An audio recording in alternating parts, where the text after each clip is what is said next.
St. David's, a haven not only for saints but for incomers seeking heaven on their doorstep.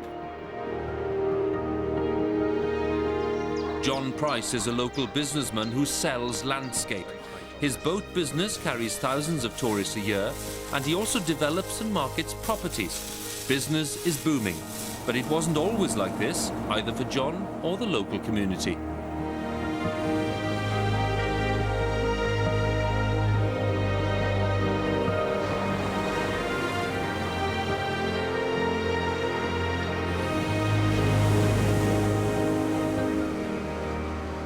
The landscape is what drives all of our interests, everything we do. That feeds us, which is important, but equally important, it feeds all the people who work for us, with us, it feeds the whole community. So the landscape, that's the one you really have to pinch yourself about and say, hang on, that is something else, because not only is it beautiful, not only can you enjoy it, but it is our supplier. It gives us everything that we need.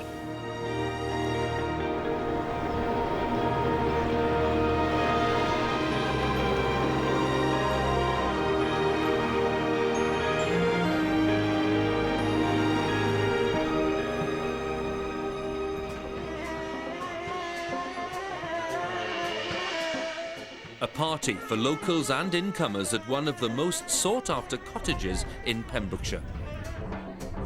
This home at the end of the rainbow above Portrays Harbour was bought at auction, and John Price has been employed to rebuild and refurbish. John is a key figure in a wave of prosperity which is engulfing the St. David's area. But waves have two sides, bringing benefits and drawbacks in their wake. As the man in the middle, John is the classic local boy made good. So what drives him? Work is something that I enjoy to the most part, as anybody does. And when a man has to have a purpose, they have to get up in the morning and have a purpose. I think in Bethan's opinion, it's gone to great an extent with me. Too many companies, I rarely do less than 70 hours a week. I do take Christmas Day off. Some people treat work as their hobby, and that's what I do. I mean, I enjoy work. It's actually not the money. It's actually having challenges daily, weekly and even hourly challenges. That's what the drive is. Sea, I love it and I hate it, but the boat business I do love. I love building these in particular. That one there, that's a new one I've just built. She's 11 metres, probably one of the biggest passenger inflatables, at least in the UK or not in Europe. And they run the islands, the Pembrokeshire Islands, to 50 sailings a day in the peak of the summer. Start 4 in the morning and run on until dusk.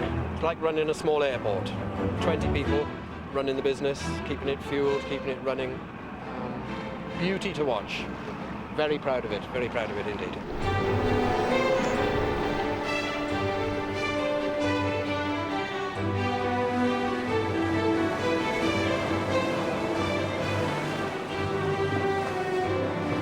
Tourists love them and hate them. Yes, they're my bread and butter, and it is a very lively place in the summer, and a lot of young people come down as well. But I have the advantage in that I work every day during the summer season, so I don't see the summer crowds in town or down the beach, because I only ever go down the beach after they've gone away. So on the odd day that if we get a wet weather day where we can't sail, and I come into town and it's full of people, I'm just like, where have they all come from? Fion, she went away, she was a local girl, first-class honours in German, came back to St. David's and just loves working in the business. But we have to sustain people like that. That is the crunch.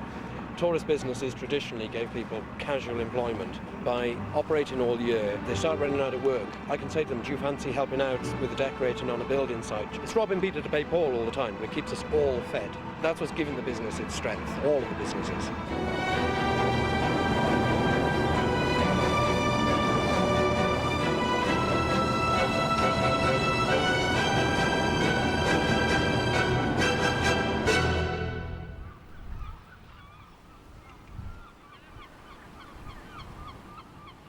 These days, John and his family of 6 children own a luxury caravan in St. David's, which they use at weekends. A far cry from when John lived in poverty after he'd returned from the Middle East.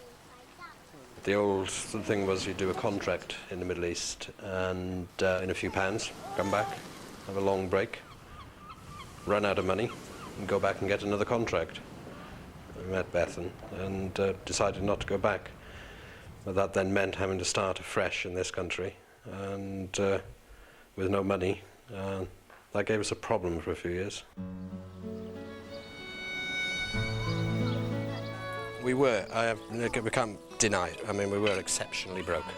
You know, we had two choices. We either paid rent, if we could afford it, or I bought two old caravans and bolted them together in a big L. Yeah, you cope. You cope.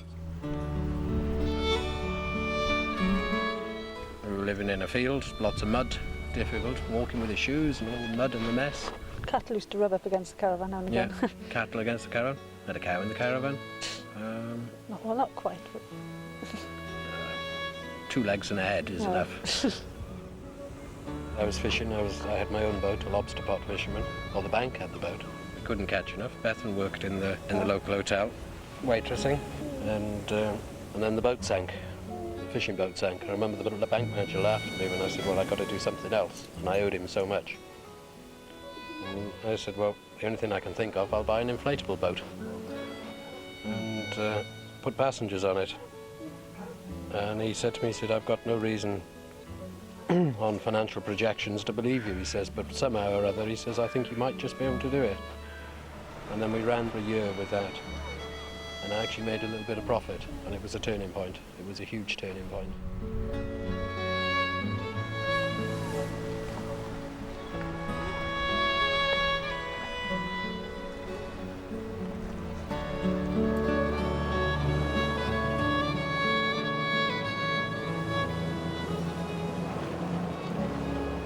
Celotex, 75mm Celotex. Yeah. So one of our standard rules, yeah? Yeah. But you reckon you can cut that? John has several businesses, and they all involve selling landscape. For incomers who are seduced by the charms of St David's, he is often the first point of contact. His latest venture is an estate agency, the only one in Britain's smallest city. One of the good places to actually go and find a house, if you're going into a new area, is to talk to builders, because they know a lot, obviously it's their trade, they know about the buildings in the area. And I found that people were asking me to find a house, and then other people asking me to sell a price, and I was just introducing people. And this went on for 2 to 3 years, and a number of properties changed hands on that basis, and I never charged. It was more of a sort of, help people out. St David's, despite its quite high property prices, hasn't had an estate agent in it for 20-odd years.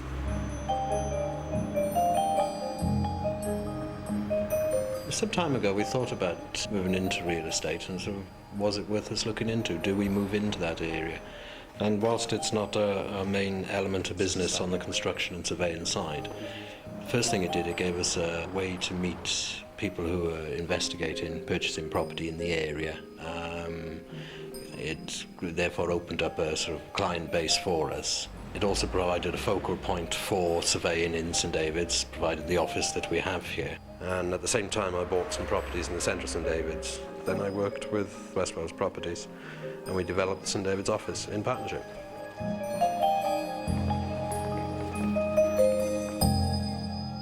I used to find down here that in the winter there was no one around, because a lot of people would come down for seasonal work and they'd go away in the winter, or people just move away because they can't find jobs down here that are rewarding or challenging enough or that pay enough money.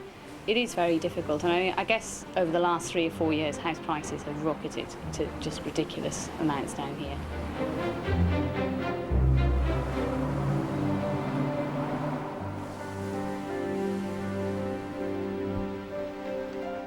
The people who are earning a reasonable wage for the area have got very little chance of buying a house. Quite often even a combined wage of 2 people working in the area isn't enough to get a house.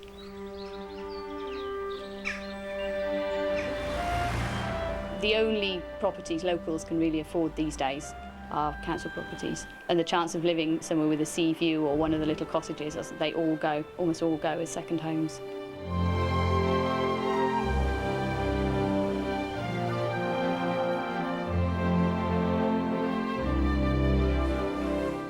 The beauty of St David's comes at a high price.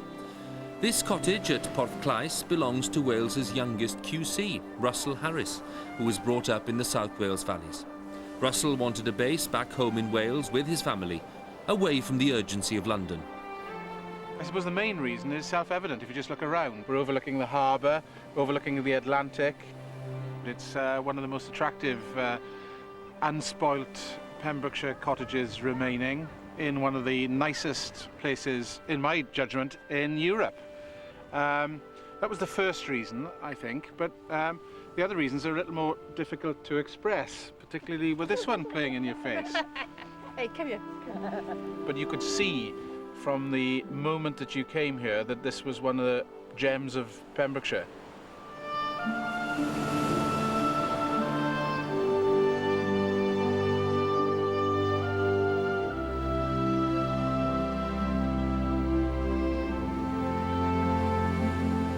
When Eleanor was born, being Welsh, we wanted to come back and find a little bit of Wales for ourselves.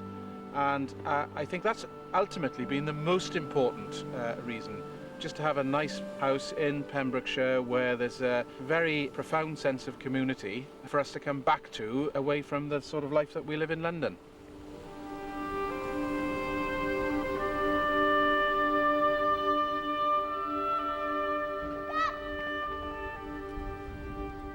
I guess I'm lucky in that I'm living in a council property that belongs to my grandmother, and I've been paying off the mortgage, and she's living out at my father's now.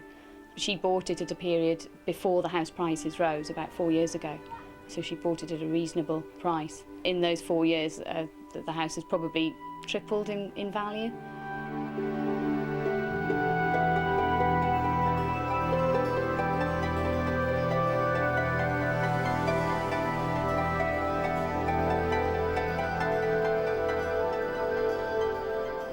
Fion Rees is not alone in her desire to buy a property. Most of her contemporaries are equally frustrated. I mean, you've got the best paid job of any of us, and you can't even afford a council property. No. So it's just, I don't know, it's just you feel like there isn't a hope, really. You just watch it disappearing over the horizon a bit. Yeah. So just as you get close, the goalposts get moved. If there's resentment on the part of the locals, it's well concealed. Russel Harris was attracted by the welcome in St David's, where he feels appreciated for what he and his family bring to the community. I think we must feel we're incomers. Obviously, we don't live here the whole time, and we weren't born and brought up here. All I can say is that we've been treated fantastically well by the local community, and we've got some really good friends here. They showed us the sense of community that exists in St David's, and it really is fantastic from that point of view. It's a small town that has a great communal heart still.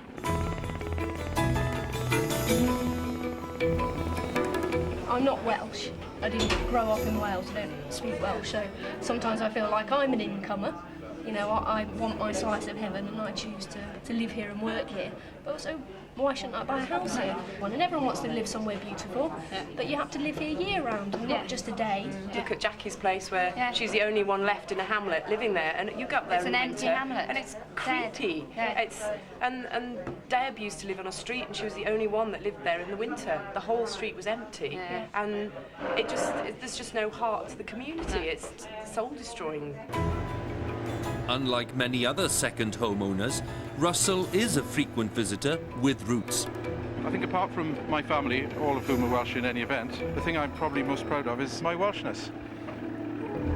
Because we had a superb upbringing, I think we can both, my wife and I can say that, and the sorts of things that we learned when we were growing up, we were both relatively successful and very proud of the fact that it was where we came from that made us the people that we are today. It sounds a bit corny, but it was really important to both of us, therefore, to come back to Wales when the little one was born.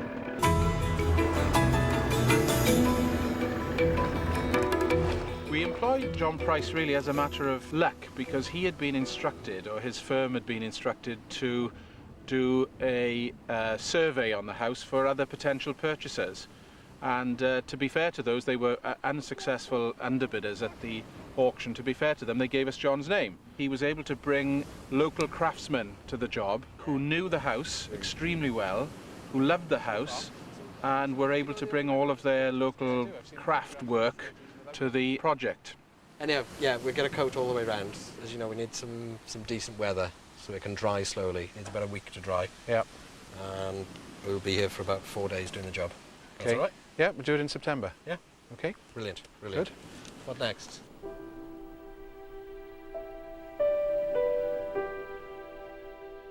We met up with Nicola and Russell and did all the renovation works here. And we had rather a beautiful property in many ways, but it was sadly neglected and brought it back to life. I have to say, I think this is probably my favourite project of all time. It's a small sort of rear estuary here, old glacial estuary, which is now a harbour. And it's isolated, but it's close to St David's. The views, everything about it. I mean, it's sort of a little bit of heaven, you know, on the peninsula.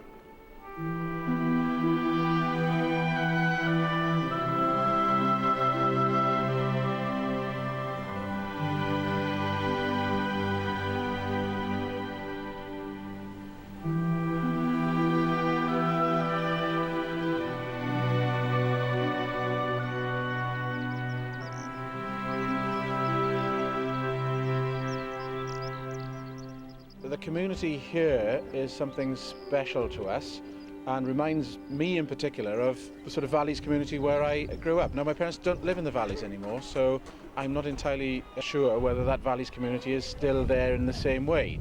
But certainly coming here, particularly with a little girl, reminds me of how I grew up and how I'd like her to grow up. Happy birthday to you! There's going to be resentment. From myself at times I think, well, I would love to have that property, but I just can't afford it. There is also, though, over the last couple of years, a lot of gratitude to these people, because companies like mine, particularly the building, etc., would not exist without this money coming into the community. It's essential for all of us, and that is what's paying our wages. And further from that, a lot of those people have become very, very good friends. Do we stop it and struggle to survive, or do we allow it to continue and encourage it, which will actually increase our own prosperities?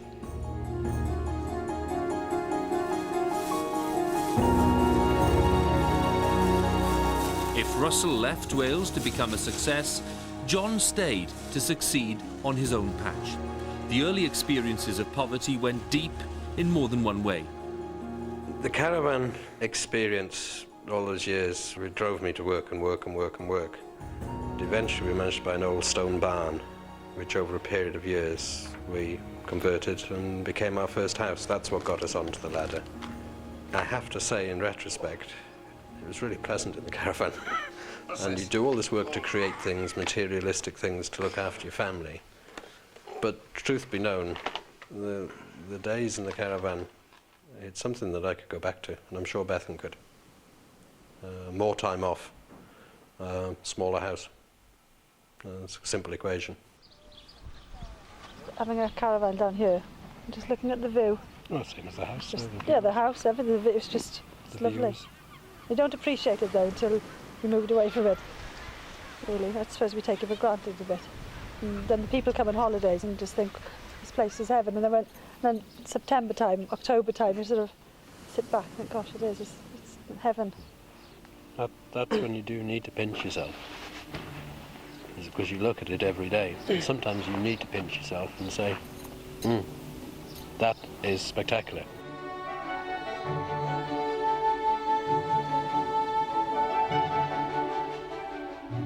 In the space of a few years, John has created a business building and operating the largest fleet of inflatables in Europe. Just finishing off this boat here now. She's a 10 metre. And it's the electrical compartment. Waiting for the engines to turn up now. They come in, they get shipped in from Belgium, direct from the manufacturers. Takes about a month to do one of these, to make every single component. All the consoles, the seats, everything is welded, formed in the workshop, wire the whole thing up. Then we fit them out with every single piece of safety equipment, all the electronics.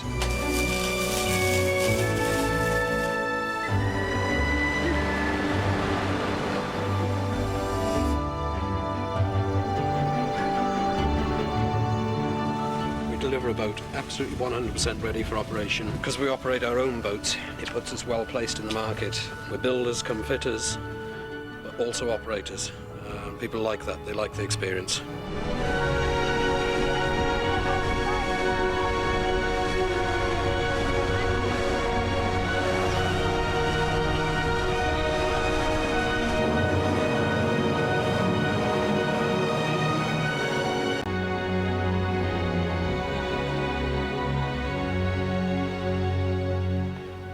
best thing about it is the winter for the lads who work on the boats in the summer, keeps them employed, keeps the shed working, keeps the systems going. There's so many boat companies finish their boats in the summer, and the winter they just sit around.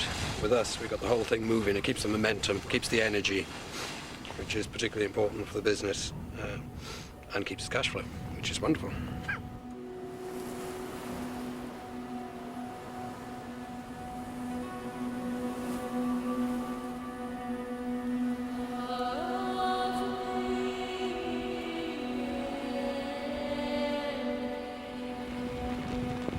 I earn enough in the summer to tide myself through the winter, and I'll usually do a little bit of work. John's pretty good.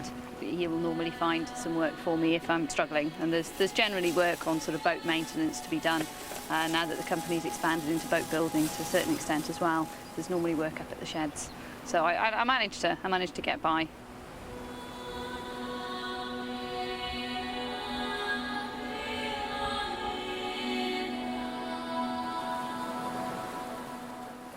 Fion now, as senior skipper with us, she is a star. She's a remarkable lady in terms of the way that she's worked within the business. I have to say it, the way that she fits into a male-dominated business. We do have various girls in the business, with crews, sometimes in the office, but a senior skipper, to sit in with some seamen, roughy-toughy seamen at times, she does remarkably well. It doesn't mean she's going to get a pay rise.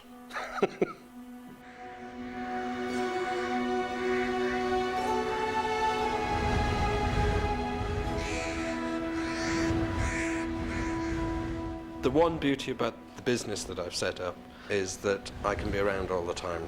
A lot of the work is close to the house, it's in St David's, it's local. So if I was back at the Middle East, I'd be seeing kids every so many months, see them every day, do my share of the cooking, the cleaning, etc., which I think makes up some of the hours that I work all the time. There will always be the times when kids, children, like boats, can be high maintenance, and just occasionally it is nice to slip out to the shed or slip down the office and bury your head in a bit of paperwork. I don't think there's any man in the world who wouldn't use that excuse. Men in their sheds, never forget that.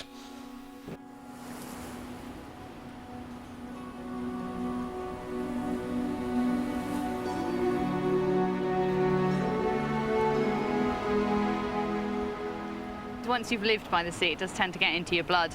It's home. I just love the place. I love the landscape. I love the sort of changing faces of it. The fact that you can come out in the winter and walk the cliff path and not see anybody, have the whole place to yourself. It's fantastic. It's just a real sense of freedom, I suppose, living here. To me, it's a big playground. I'd get bored in the city, but I love it here.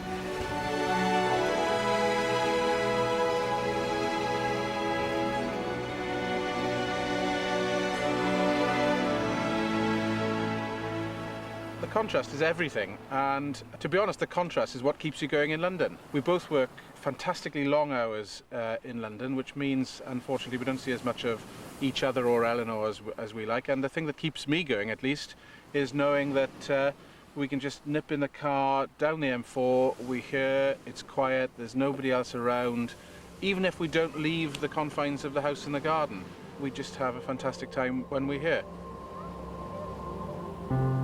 Particularly in the winter, there's nobody else around. You get massive storms coming in off the Atlantic.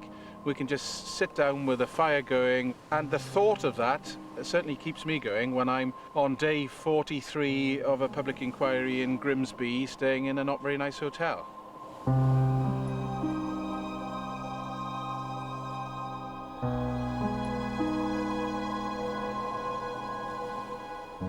The thing is with the sea is you never really want to get complacent. You know, you think you know it and then it'll throw something at you that you weren't expecting. But it will always just come up with that little thing and it'll catch you out.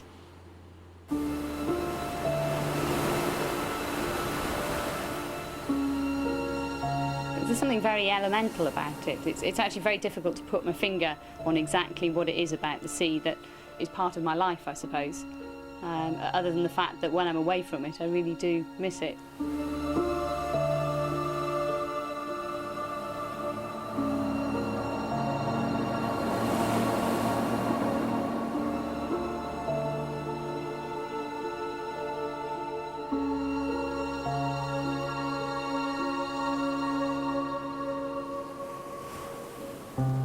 spent virtually all my childhood on the sea, trained in marine biology and some naval architecture and things like that.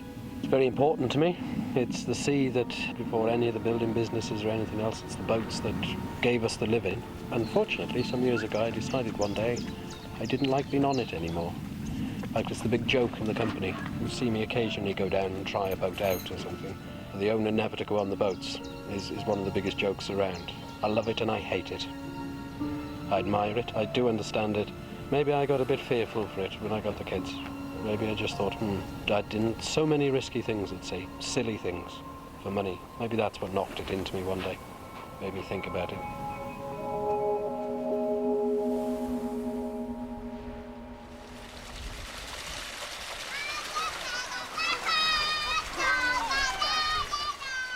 The life then and the life now, I'm still the same person. The life is no different. No. The house is different. The finances are way different. You know, I used to have to think about everything we did financially then. Now we don't have to think about much financially at all. It was nicer, maybe, when you really had to work hard and save to get it. The value of that item was significantly higher than just going into a shop and saying, I'll have, you know, I like the look of that, I'll have that. Value things more.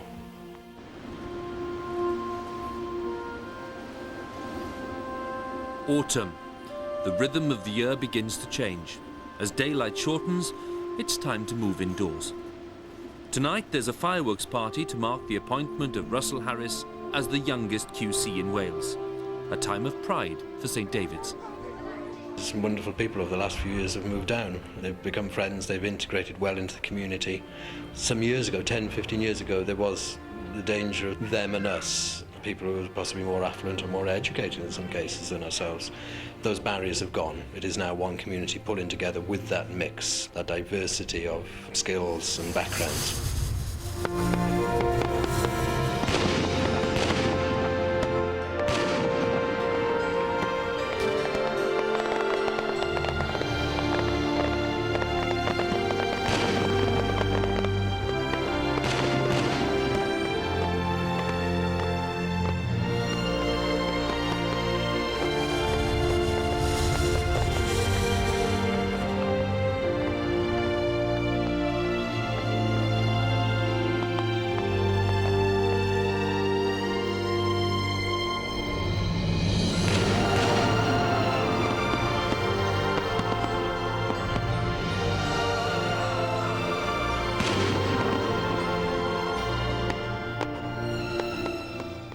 There's more about St David's Cathedral tomorrow night on 2W at 9:45, and there's a lot more information about the people and history of Pembrokeshire on the website bbc.co.uk/Land of Dreams.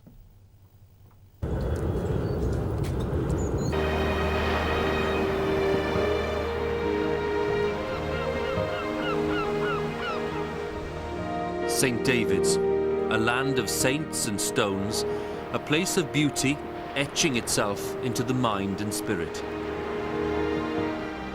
St David's is more than a cathedral or city. It's a state of being, a place where people for centuries have come searching